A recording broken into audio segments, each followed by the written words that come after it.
दोस्तों, आज जिस टॉपिक के बारे में बात करने वाला हूं वो है री इनकारनेशन, पुनर्जन्म के बारे में। बहुत सारे लोग ऐसा सोच सकते हैं, डॉक्टर संदीप आपने मेडिकल की पढ़ाई की है, आप डायबिटोलॉजिस्ट हो, इतनी साइंस पढ़ने के बाद भी आप ऐसी बातें क्यों करते हो? मैं क्यों ऐसी बातें करता हूँ? क्योंकि मैं ये सिर्फ मानता नहीं हूँ, मैं जानता भी हूँ और ये लॉजिकल भी है। हमारा पुनर्जन्म होता है, एक जन्म के बाद दूसरे जन्म होता है। और being a past life regression therapist, मेरे को इसका इतना एक्सपीरियंस है कि मैं आपसे बहुत खुल के बात कर सकूं। बहुत सारे ऐसे पेशेंट आते हैं जो बोलते हैं हम रेगुलर मेडिटेशन कर रहे हैं, हम वो हर काम कर रहे हैं जिससे हमारी वाइब्रेशन हाई हो, फिर भी पता नहीं क्यों ऐसी कोई चीज़ हो जाती है, हम ना चाहते हो भी गुस्सा हो जाते हैं, ट्रिगर हो जाते हैं। हम बहुत प्रिकॉशंस करते हैं, फिर भी कुछ ऐसा कुछ हो जाता है जो हमारे बस से, हमारे कंट्रोल से बाहर होता है। उसका रीज़न क्या है? वो हर चीज़, हर थेरेपी अपना के देख चुके होते हैं, तो मैं बहुत बार उनको रिकमेंड करता हूँ, हो सकता है उसका आंसर आपकी पास्ट लाइफ में पड़ा हो। अब दोस्तों, लॉजिकल है, अगर हम पैदा हुए हैं, मरे हैं, ये फिजिकल बॉडी है, तो हमारे अंदर एक सोल है, हमारे अंदर एक आत्मा है जिसको हम इनर कॉन्शियसनेस बोलते हैं, जो एक दिन जाके हायर कॉन्शियसनेस से मिल जाती है। तो वो जो आत्मा है वो कहाँ जाती है, कहाँ रहती है? इसका आंसर अगर साइंस दे दे तो हम इन सब बातों को नकार देंगे। साइंस के पास जिस चीज़ का आंसर नहीं है उस चीज़ को बहुत सारे साइंटिस्ट आज की डेट में प्रूव कर चुके हैं, बात कर चुके हैं। बहुत डीपली ये साइंस लोगों को समझा रही है। पास्ट लाइफ होती है, कर्मा थ्योरी काम करती है। जो आज का मेरा वीडियो है, अगर आपको शुरू में थोड़ा कंफ्यूजिंग लगे तो वीडियो को स्टॉप मत कीजिएगा, क्योंकि इसके थ्रू ही, कंफ्यूजन के थ्रू ही आपको एंड में आंसर्स मिलेंगे, ये मेरी आपसे गारंटी है। तो हम शुरू करते हैं कर्मा थ्योरी से। कर्मास होते क्या है? हम जो भी कर्म करते हैं, जो भी एक्शंस लेते हैं, एक्शन सिर्फ फिजिकल नहीं होते, एक्शन हमारे मेंटल भी होते हैं। अगर हम किसी के बारे में कुछ सोच रहे हैं तो हम एनवायरनमेंट के अंदर अपने थॉट्स के थ्रू पॉइजन को स्प्रेड कर रहे हैं। एक तरह की पॉइजन ही होती है जो नेगेटिव थॉट्स होते हैं। मान लीजिए आपने एक तालाब के अंदर एक पॉइजन का ड्रम गिरा दिया, अगर कोई और उस पॉइजन को किसी और को देता है तो वो एडिशन आपके कर्मा में आएगा, क्योंकि आपको पता भी नहीं है लेकिन आप किसी और की मौत का कारण बने हो। यहाँ पे जरूरी ये है, पॉइजन आपने इंटेंशनली उस तालाब के अंदर डाला था। जिस दूसरे इंसान ने तीसरे इंसान को पॉइजन वाला पानी दिया है, उस इंसान को तो पता है मेरी वजह से वो इंसान मरा है, मेरी वजह से वो इंसान की डेथ हुई है, लेकिन आपने, जिसने वो पॉइजन घोली थी, आपको कभी एहसास भी नहीं होता वो तीसरा आदमी कौन था। तो इस तरह से हमारे कर्मास होते हैं, पास्ट लाइफ के, प्रेजेंट के, वो जुड़ते रहते हैं। पास्ट लाइफ के कर्मास हम कैरी करते हैं। बहुत सारे लोग बोलते हैं हमने इतनी मेडिटेशन की है, इतना पुण्य किया है, फिर भी हमें ये प्रॉब्लम क्यों?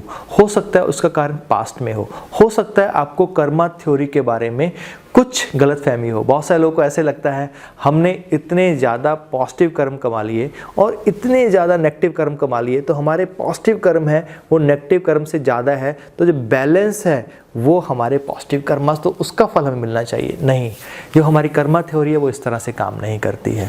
आपने जो पॉजिटिव कर्मा किए हैं आपको उसका भी फल मिलेगा, आपने जो नेगेटिव कर्मा किए हैं आपको उसका भी फल मिलेगा। दोनों का बैलेंस नहीं मिलेगा, आपको दोनों के थ्रू पास होके ही एक जो मंजिल है वहाँ तक पहुँचना है। वो मंजिल क्या है उसके बारे में हम नेक्स्ट वीडियो में बात करेंगे। अब हम कर्मा थ्योरी से थोड़ा सा आगे बढ़ते हैं, ये बात करते हैं हमारा पुनर्जन्म, दोबारा जन्म होता क्यों है, उसका यूज़ क्या है। क्या हम आत्मा ही रहें, सोल ही रहें, वहाँ पे हमारा निर्वाणा नहीं हो सकता? क्या हमें वहाँ से मोक्षा नहीं मिल सकता? नहीं, ऐसा नहीं है।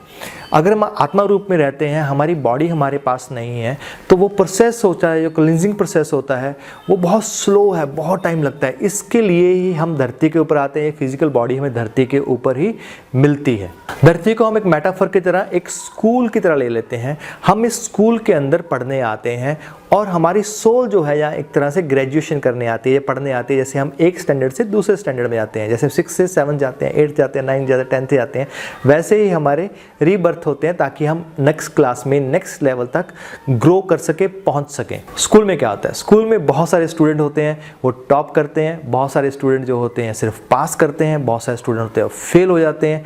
लेकिन यहाँ पे कुछ लोग ऐसे भी होते हैं जो इतना अच्छा परफॉर्म नहीं करते, फिर से मान लो 3rd में है, उनको बोलते हैं 2nd में फिर से जाओ। वो अपने कर्मा इस तरह से क्रिएट करते हैं नेगेटिव तरफ, नेगेटिव वाइब्रेशंस।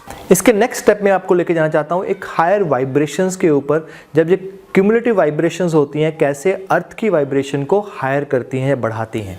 इसके लिए हम एक मेटाफर लेते हैं। आपके सामने जो घोड़े दौड़ते हुए नजर आ रहे हैं, घोड़े दौड़ते हुए एक ही सिंक्रोनिटी में दौड़ रहे हैं, एक ही हार्मोनी में दौड़ रहे हैं। हम इसको ले सकते हैं एक बॉडी हार्मोनी में दौड़ रही है, हर एक सेल का मोटिव एक ही है, अपनी मंजिल तक पहुंचना। कैसे म्यूजिकल लग रही है ये दौड़। वहीं पे अगर कोई ऐसा सेल बोल दे या सेल्स बोल दें हमें दौड़ नहीं दौड़नी, हमें तो अपने हिसाब से काम करना है, जैसे कैंसर सेल्स होते हैं बॉडी के अंदर, तो क्या होगा, घोड़ा दौड़ पाएगा, इस तरह हार्मोनी नजर आएगी, ये लव नजर आएगा, आइस के लिए ट्रीट लगेगा? नहीं, ऐसा बिल्कुल भी नहीं है। ऐसे ही हम अपने प्लेनेट अर्थ को देखते हैं।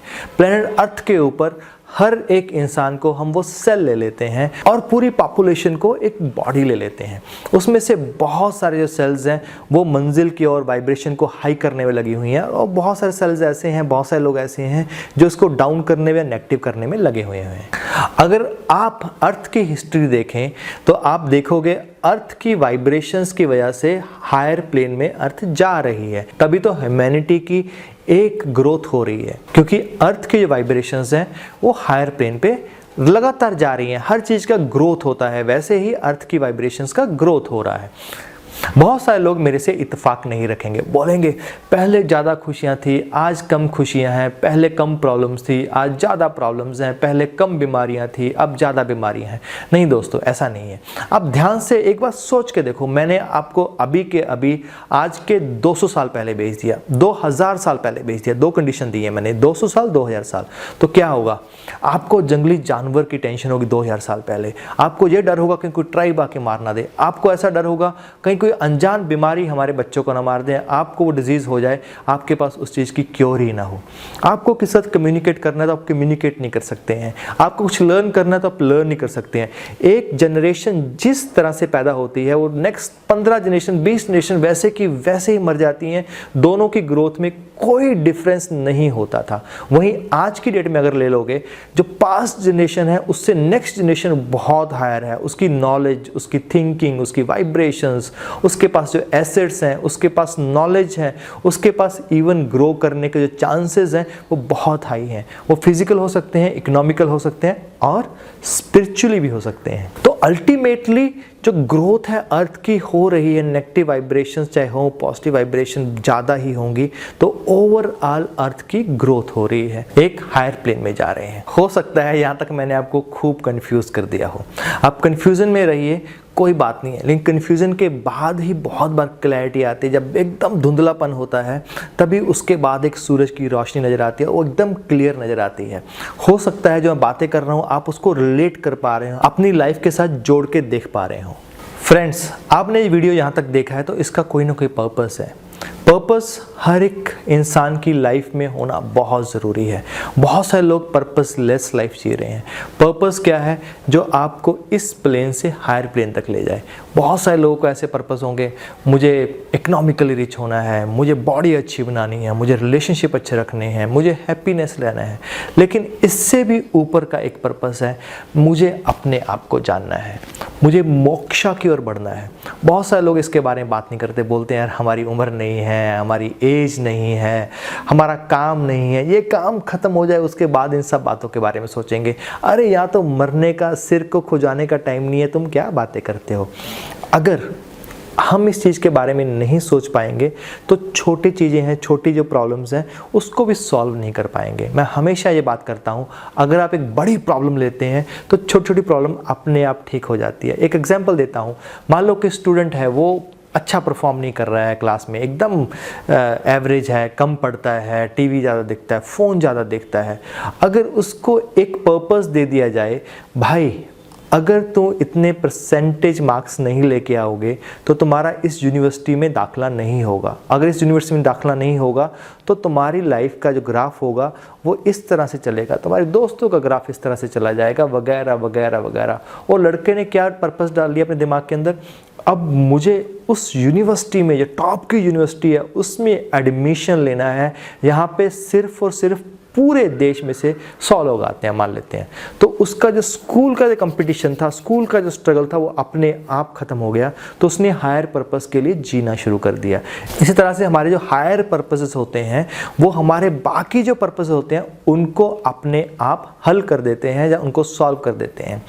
जैसे मैंने एक मोक्षा का, स्पिरिचुअलिटी का, एक ग्रोथ का बात किया, हायर वाइब्रेशंस का बात किया, तो उसके अंदर आपका हैप्पीनेस अपने आप आ जाएगा, आपका सेटिस्फैक्शन अपने आप आ जाएगा, आपका एक्सेप्टेंस अपने आप आ जाएगा, आपका ग्रेटिट्यूड अपने आप आ जाएगा, आपका ह्यूमैनिटी के साथ प्यार अपने आप बढ़ जाएगा, आप एक प्यार का स्रोत बन जाओगे। You will become a source of love automatically. आप बाकी लोगों को अट्रैक्ट करने लग जाओगे। जब बाकी लोगों को अट्रैक्ट करोगे तो इकोनॉमिकली तो आप अपने आप ही ग्रो कर जाओगे। This is all about vibrations, this is all about law of attractions. अभी रीइंकारनेशन, पुनर्जन्म, कर्मा थ्योरी, ओवरऑल अर्थ की वाइब्रेशंस को, इन सब चीज़ों को हम जोड़ के देखते हैं। ऐसा बोला जाता है स्पिरिट्स ट्रेवल टुगेदर।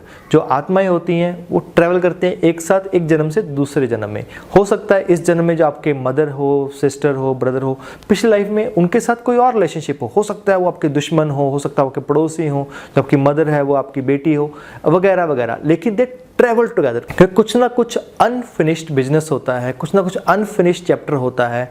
हम इस धरती के ऊपर उस चैप्टर को क्लोज करने के लिए आते हैं। कई बार ऐसा होता है ना, हम किसी आदमी को ऐसा लगता है आदमी बहुत बढ़िया है यार, लेकिन मेरी उससे बनती नहीं। जब भी हम दोनों सामने आते हैं ऐसे होता है तलवारें खिंच जाएंगी, लेकिन हम अप्रिशिएट करते हैं वो आदमी अच्छा है, सभी लोग बोल रहे हैं वो आदमी अच्छा है, इस तरह करता है। लेकिन क्या है, क्योंकि उसका जो सीड है, जो रूट है, वो पास्ट लाइफ में कुछ ना कुछ ऐसा है जो आप दोनों के बीच में अनफिनिश्ड है। इसी की वजह से वो जो फीलिंग्स है, वो जो इमोशंस हैं, वो एकदम से बाहर आ जाते हैं। इसको एक मेटाफर की तरह लेते हैं। मान लेते हैं पिछले जन्म में मेरे को स्नेक ने काटा था और स्नेक काटने से मर गया था। अभी कहीं भी मुझे प्लास्टिक का भी स्नेक आता है तो मेरे को एकदम से शिवरिंग स्टार्ट हो जाती है, तो मेरा सांस जो है ऊपर नीचे होना शुरू हो जाता है, मेरे को एकदम पैनिक अटैक आने लग जाता है। कहीं रस्सी पड़ी हो वो भी मेरे को लगता है मैं भागता हूँ वहाँ से। इवन किसी महफिल के अंदर कोई सांप की बात आ जाए, तो मूवी भी चल जाए, जब पिक्चर नजर आ जाए, तो मैं वहाँ भी अनकंफर्टेबल फील करता हूँ। मेरे को पता है वो एक फोटोग्राफ है, मेरे को पता है वो रियल नहीं है, जो मूवी है वो रियल नहीं है, फिर भी मुझे उससे डर लगता है, मुझे उससे प्रॉब्लम है, मेरे को एक फियर फैक्टर है, मेरे को एक एंग्जाइटी है, जिसका जो रूट है, जो सीड है, वो पास्ट लाइफ में पड़ा हुआ है। तो आज का जो वीडियो है ये इतना ही। नेक्स्ट वीडियो में हम और डिटेल में बात करेंगे। अगर आप जानना चाहते हो मैं और वीडियो बनाऊंगा, आप कमेंट बॉक्स में लिखिए अगर आप और ये वीडियो को नेक्स्ट पार्ट देखना चाहते हैं।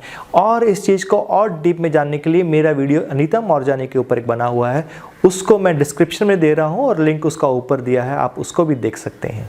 तो आपका हायर पर्पस क्या है, वो कौन सा पर्पस है जिसके लिए आप काम कर रहे हो, वो कौन सा चीज है जिसके लिए आप पुनर्जन्म ले रहे हो, कौन सी चीज है अनफिनिश्ड बिजनेस है, उसको कंप्लीट कीजिए, उसको देखिए ध्यान से।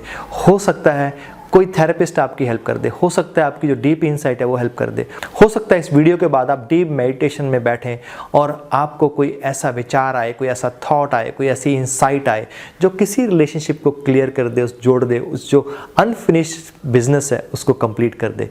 अगर ये वीडियो आपको अच्छा लगा तो अपने दोस्तों के साथ जरूर शेयर करना, इस चैनल को सब्सक्राइब करना और वीडियो को लाइक करना। Thank you very much.